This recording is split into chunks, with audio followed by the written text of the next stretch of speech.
Good evening and welcome to this week's autism news.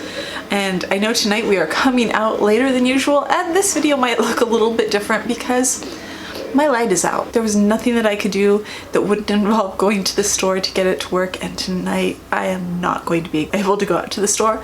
So the news is going on and I am in the kitchen because I think it has the best lights, but it's definitely not going to be the same as the super bright light that's usually shining into my eyes.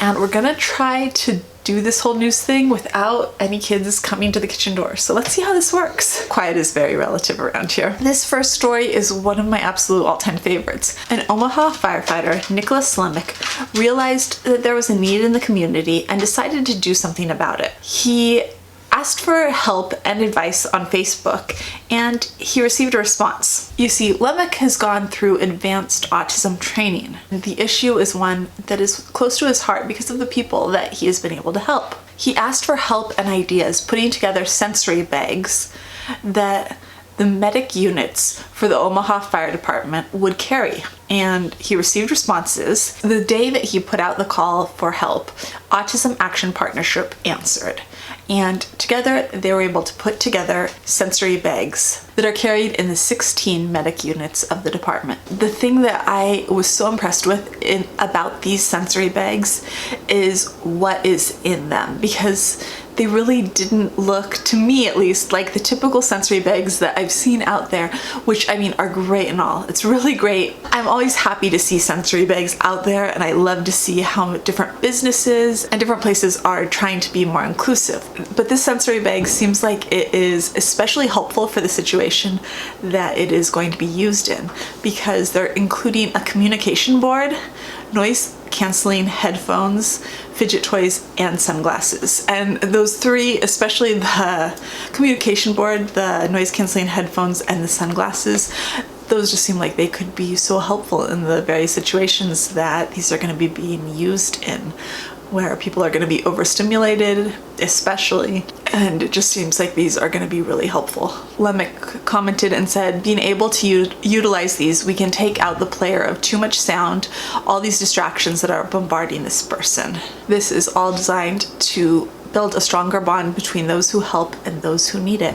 This next story is out of Michigan. The Living and Learning Center is a nonprofit that is based in Northville, Michigan, and they are $50,000 short of their fundraising goal of $700,000 that they need to purchase a large property that is very important for their future. Basically, the Living and Learning Enrichment Center sounds like a really special organization to me. Its intention is to help young autistic adults. The organization tries to help young adults who are on the spectrum transition to independent living after they finish schooling. The plan is to create large numbers of jobs to provide work experience and income, along with life skills training for independent living, so that these individuals are able to live their best lives. They have a current facility already in Northville, but it is bursting at the seams. The $700,000 that they are trying to raise not only covers the purchase of the property, it also covers other assets such as a lavender farm, an alpaca farm, doggy daycare with dog walking, a bee farm,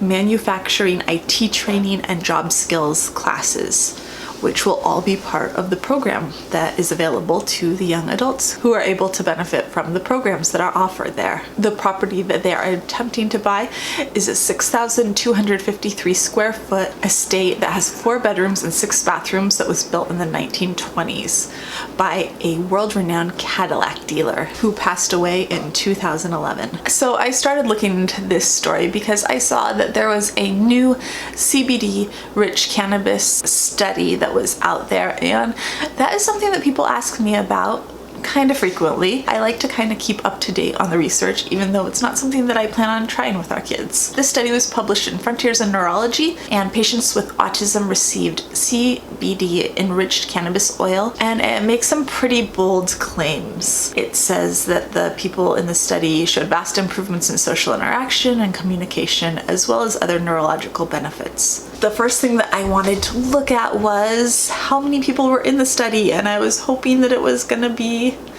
sizable, because that is kind of the problem with a lot of these studies. Size. It can be hard to get enough people to have a study that actually means something that's actually significant. This study wasn't really able to pull through in that way with the numbers. This study, which is out of Brazil, monitored the progress of only 18 patients who are on the spectrum over a period of 9 months. The patients received 4.6 milligrams of CBD per kilogram of body weight to 0.06 milligrams of THC, which is not an insignificant amount for someone weighing more than 100 pounds. 3 of the patients who were part of the study had to discontinue their participation because of adverse effects. Of the 15 who were able to continue, 14 were said to experience some level of improvement. The researchers felt that the results were really promising, but they couldn't really say for sure whether it was the CBD oil or some of the other medications that the patients were taking that were doing the work. As with gluten, it would be interesting to see a larger scale study on this with more than 18 participants. Next up, I have another story that I really love. This one comes out of Pennsylvania, where kids who are autistic or kids who have sensory processing issues are able to have some quiet, less overwhelming time to sit and spend time with Santa. We actually went to one of these today here in Michigan, and this is the 4th year that we've gone, and it's pretty amazing every single year. The Santa is really good with the kids. Every single person there is really good with the kids. They have snacks, they have crafts. It's just a really all-around great experience, and it's one of the very few must-do things that is on my Christmas list every year. There's other things that I want to do that end up getting checked off because we're just too busy. I'm not gonna let that happen with this unless we're really, really sick or something, in which case I'd be really upset. At this particular sensory Santa experience, the kids are able to draw with Santa. Santa moves around.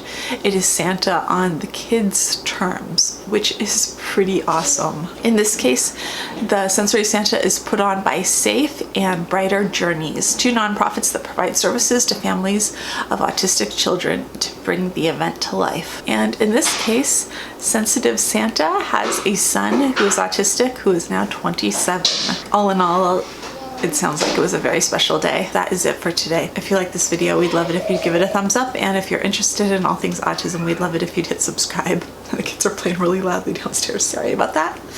And I will see you tomorrow. Bye.